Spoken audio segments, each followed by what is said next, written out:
আজিকালি মেক্সিমাম যুৱ প্ৰজন্মৰ মুখত এটা কথাটো শুনিব পোৱা যায় যে ক্ৰেডিট কাৰ্ড এখন যেনে তেনেকৈ লাগে। সো আজিৰ ভিডিঅ'টোত আমি চাম যে কি ধৰণৰ ক্ৰেডিট কাৰ্ড আছে, এই ক্ৰেডিট কাৰ্ডৰ কাৰণে কি এলিজিবিলিটি লাগে, ইয়াৰ এডভান্টেজ কি আছে, ডিসএডভান্টেজ কি আছে আৰু ইয়াক কিদৰে আমি অনলাইন এপ্লাই কৰিব পাৰিম তাৰ বিষয়ে আজি এই ভিডিঅ'টো চাম। কিন্তু তাৰ আগতে ইনভেষ্টমেন্ট আৰু ফাইনেন্সৰ ভিডিঅ'ৰ বাবে যদি আপুনি ভিডিঅ'টো ইউটিউবত চাই আছে তেনেহলে সাবস্ক্ৰাইব কৰি ল'ব, আৰু যদি আপুনি ফেসবুকত চাই আছে তেনেহলে ফেসবুক পেজটো লাইক কৰি ল'ব। প্ৰথমতে আমি বুজিবলৈ চেষ্টা কৰো কি ধৰণৰ ক্ৰেডিট কাৰ্ড আছে। ক্ৰেডিট কাৰ্ড সাধাৰণতে বিভিন্ন ধৰণৰ ক্ৰেডিট কাৰ্ড দেখিবলৈ পোৱা যায়। তাৰ ভিতৰত আপোনাৰ ফিউলৰ কাৰণে ক্ৰেডিট কাৰ্ড আছে, শ্বপিঙৰ কাৰণে ক্ৰেডিট কাৰ্ড আছে, ট্ৰেভেলিঙৰ কাৰণে ক্ৰেডিট কাৰ্ড আছে ইত্যাদি আদি ক্ৰেডিট কাৰ্ড আছে। আপুনি যদি ফিউলৰ কাৰণে ক্ৰেডিট কাৰ্ড লয়, আপুনি যেতিয়া গাড়ীত অইল ভৰাব তেতিয়া আপুনি কেশবেক বা ডিসকাউন্ট পাব। তাৰ ভিতৰত কিছুমান পপুলাৰ ক্ৰেডিট কাৰ্ড আছে। অইল ইণ্ডিয়াৰ ফালৰ পৰা ক্ৰেডিট কাৰ্ড আছে, এইচপি পেট্ৰল পাম্পৰ ফালৰ পৰা কিছুমান ক্ৰেডিট কাৰ্ড আছে। আনহাতে ট্ৰেভেল ক্ৰেডিট কাৰ্ডৰ জৰিয়তে যদি আপুনি টিকেট কৰে তেনেহলে আপুনি ডিসকাউন্ট পায়। সাধাৰণতে আইআৰচিটিচিৰ ক্ৰেডিট কাৰ্ড আছে, ইয়াৰ জৰিয়তে যদি আপুনি আইআৰচিটিচিৰ টিকেট কাটে তেতিয়া আপুনি কেশবেক পায়। এয়াৰ ইণ্ডিয়াৰ ক্ৰেডিট কাৰ্ড আছে, এই ক্ৰেডিট কাৰ্ডৰ জৰিয়তে আপুনি যেতিয়া টিকেট বুকিং কৰে তেতিয়া আপুনি হিউজ এমাউন্টৰ ডিসকাউন্ট পায়। আনহাতে ট্ৰেভেলিঙৰ ক্ৰেডিট কাৰ্ডৰ জৰিয়তে এয়াৰপোৰ্ট লাউঞ্জ এক্সেছ, ট্ৰেইন ষ্টেচনত ৰুমৰ সুবিধা ইত্যাদি আদি সুবিধা পায়। আনহাতে শ্বপিং ক্ৰেডিট কাৰ্ডৰ জৰিয়তে আপুনি যেতিয়া শ্বপ কৰে তেতিয়া আপুনি ইনষ্টেণ্টলি বহুতখিনি ডিসকাউন্ট পায়। তাৰ ভিতৰত পপুলাৰলি থকা কেইটামান ক্ৰেডিট কাৰ্ডৰ ভিতৰত আছে এক্সিছ বেংকৰ ফ্লিপকাৰ্ট ক্ৰেডিট কাৰ্ড, আইচিআইচি বেংকৰ এমাজন ক্ৰেডিট কাৰ্ড ইত্যাদি আদি ক্ৰেডিট কাৰ্ড আছে। সো প্ৰথমতে আপুনি চাই ল'ব যে কোনটো সাইডত আপুনি বেছি স্পেন্ড কৰে সেইটো সাইডৰ ক্ৰেডিট কাৰ্ড ল'ব, তেতিয়া আপোনাৰ বহুত বেছি বেনিফিট হ'ব। যদি আপুনি অনলাইন শ্বপিং বহুতখিনি কৰে তেনেহলে আপুনি শ্বপিঙৰ কাৰণে ক্ৰেডিট কাৰ্ড ল'ব। যদি আপুনি ট্ৰেভেলিং বহুত কৰে তেনেহলে ট্ৰেভেলিঙৰ কাৰণে ক্ৰেডিট কাৰ্ড ল'ব। সো এতিয়া আমি জানিবলৈ চেষ্টা কৰিম ক্ৰেডিট কাৰ্ডৰ কাৰণে কি এলিজিবিলিটি লাগে। ক্ৰেডিট কাৰ্ডৰ কাৰণে প্ৰথমতে আপোনাৰ বয়স 21 বছৰ হ'ব লাগিব আৰু সেই বেংকত আপোনাৰ এখন একাউণ্ট থাকিব লাগিব। আৰু ইয়াৰ উপৰিও তিনিটা এলিজিবিলিটিৰ যিকোনো এটা আপোনাৰ ওচৰত থাকিব লাগিব। প্ৰথমটো হৈছে আপুনি যিকোনো চাকৰি কৰিব লাগিব আৰু আপোনাৰ লগত কমেও 3 মাহৰ স্যালাৰি স্লিপ থাকিব লাগিব, আৰু আপোনাৰ স্যালাৰি কমেও 20,000 টকা মান্থলি হ'ব লাগিব। 2 নম্বৰতে আপুনি যদি বিজনেস কৰে বা সেলফ এমপ্লয়েড নাইবা প্ৰফেশনাল হয় তেনেহলে আপোনাৰ লগত কমেও 3 বছৰৰ ইনকাম টেক্স ৰিটাৰ্ণ থাকিব লাগিব, আৰু আপোনাৰ ইনকাম ইয়াৰলি 5 লাখৰ বেছি হ'ব লাগিব।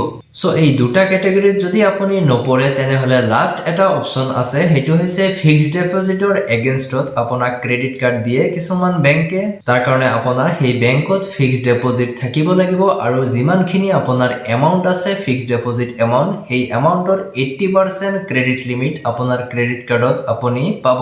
সো 3 নম্বৰ যেটো অপশন অলমোস্ট মিনিংলেস, কাৰণ নিজৰ টকা ফিক্সড ডিপোজিটত থৈ কেনে এই টকাৰ পৰা ক্ৰেডিট কাৰ্ড লোৱাটো এটা মূৰ্খামিৰ বাহিৰে একো নহয়। সো এতিয়া ক্ৰেডিট কাৰ্ডৰ কি এডভান্টেজ আছে তাৰ বিষয়ে আমি জানিবলৈ চেষ্টা কৰিম। ক্ৰেডিট কাৰ্ডৰ এডভান্টেজ যদি আমি চাওঁ, প্ৰথমতে আপোনালোকে চাব পাৰিব যে যেতিয়া আপুনি ক্ৰেডিট কাৰ্ডৰ জৰিয়তে শ্বপিং কৰে তেতিয়া আপোনালোকে হিউজ পৰিমাণৰ ডিসকাউন্ট পায়। ইয়াৰ উপৰিও আপুনি যদি ক্ৰাইচিছত আছে বা আপোনাৰ হাতত টকা নাথাকে সেই সময়ত এই ক্ৰেডিট কাৰ্ডে আপোনাক হেল্প কৰে। 50 দিনলৈকে ফ্ৰী আপুনি এই টকাখিনি ইউজ কৰিব পাৰে। 3 নম্বৰতে ক্ৰেডিট কাৰ্ডৰ জৰিয়তে ইজিলি আপুনি ইএমআইৰ জৰিয়তে বস্তু ল'ব পাৰে। তাৰপিছত ক্ৰেডিট কাৰ্ডৰ যদি ডিসএডভান্টেজ চাওঁ, তাৰ ভিতৰত আছে মেজৰ ডিসএডভান্টেজটো হৈছে আপোনাৰ লগত যেতিয়া টকা নাথাকে তেতিয়াও আপোনাক খৰচ কৰিব মন যায়, কাৰণ আপোনাৰ লগত ক্ৰেডিট কাৰ্ড আছে। সো এই ক্ষেত্ৰত বহুত টাইমত পইচাখিনি মিস ইউজ কৰা দেখা যায়। সাধাৰণতে আপোনাৰ লগত যদি টকা নাথাকে তেতিয়া আপোনাৰ বাজেট সেই হিচাপমতে টাইট থাকে, কিন্তু আপোনাৰ লগত যেতিয়া টকা নাথাকে কিন্তু ক্ৰেডিট কাৰ্ড থাকে তেতিয়াও আপোনাক এক্সপেন্স কৰিব মন যায়, আৰু পিছত ক্ৰেডিট কাৰ্ডৰ বিল দিওতে আপোনাৰ বহুতখিনি প্ৰবলেম আহি পৰে। সো এইদৰে আপোনাৰ ফাইনেন্সিয়াল যেটো মেনেজমেন্ট আছে ইয়াতে বহুতখিনি আপোনাৰ প্ৰবলেম হৈ যাব পাৰে। 2 নম্বৰতে আপোনাৰ ক্ৰেডিট কাৰ্ডৰ ডাঙৰ ডিসএডভান্টেজটো হৈছে যেতিয়া আপুনি 50 দিনৰ ভিতৰত আপোনাৰ টকাখিনি ৰিপেমেন্ট কৰিব নোৱাৰে তেতিয়া আপোনাৰ ওপৰত হিউজ এমাউন্টৰ ইন্টাৰেষ্ট লাগি যায়, আৰু এই ইন্টাৰেষ্ট ৰেট বহুত বেছি 30 পৰা 40%।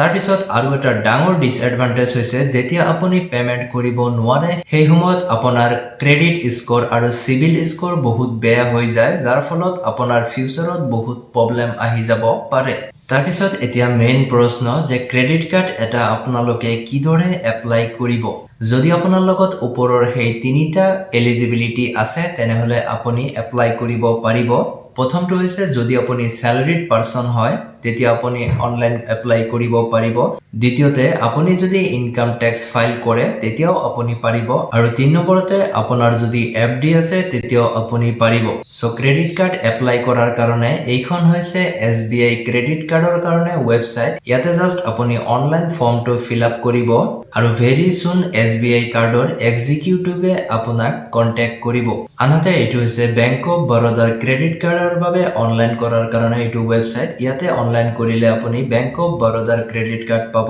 আনহাতে এইটো হৈছে এক্সিস বেংকৰ ক্ৰেডিট কাৰ্ডৰ কাৰণে ওয়েবসাইট ইয়াতে এক্সিস বেংকৰ ফ্লিপকাৰ্টৰ যিখন ক্ৰেডিট কাৰ্ড আছে এইখনো আপুনি অনলাইন আবেদন কৰিব পাৰিব আৰু যদি আপুনি আইসিআইসি বেংকৰ ক্ৰেডিট কাৰ্ড অনলাইন আবেদন কৰিব বিচাৰিছে তেনেহলে আপোনাৰ বাবে এইটো ওয়েবসাইট ইয়াতে জাস্ট এপ্লাইত ক্লিক কৰিব আৰু তাৰ পিছত নেসেসাৰি যিখিনি ইনফৰমেশন আছে ফিল আপ কৰিব ভেৰি সুন এক্সিকিউটিভে আপোনাক কন্টেক্ট কৰিব আৰু নেসেসাৰি ডকুমেন্টস খিনি আকৌ আপোনাৰ পৰা ল'ব আৰু তাৰ পিছত 30 দিনৰ ভিতৰত আপোনাৰ ঘৰত ক্ৰেডিট কাৰ্ড আহি পাব সো শেষত এটা ইম্পৰ্টেন্ট কথা আজিকালি ক্ৰেডিট কাৰ্ডৰ নামত অনলাইন বহুতখিনি ফ্ৰড হৈ আছে সো মেক শিওৰ আপুনি অফিশিয়াল যেটো ওয়েবসাইট তাৰ পৰা আবেদন কৰি আছে আৰু ক্ৰেডিট কাৰ্ডৰ কাৰণে কোনো বেংকে কোনো ধৰণৰ আপোনাৰ পৰা ফিজিক্যালি কোনো ধৰণৰ চাৰ্জ নলয় যেতিয়া আপোনাৰ ক্ৰেডিট কাৰ্ড ইস্যু হৈ যায় তেতিয়া হয়তো জয়নিং ফিজ অটোমেটিক্যালি আপোনাৰ ক্ৰেডিট কাৰ্ডৰ পৰা কাটি লয় কিন্তু আগতে আপোনাক কোনো ধৰণৰ ফিজ দিব নালাগে যদি আপুনি ভাবে যে অনলাইন আপোনাৰ লগত ফ্ৰড হ'ব পাৰে সেই ক্ষেত্ৰত আপুনি বেংকত যাব বেংকত গৈ কেনে আপুনি এপ্লাই কৰিব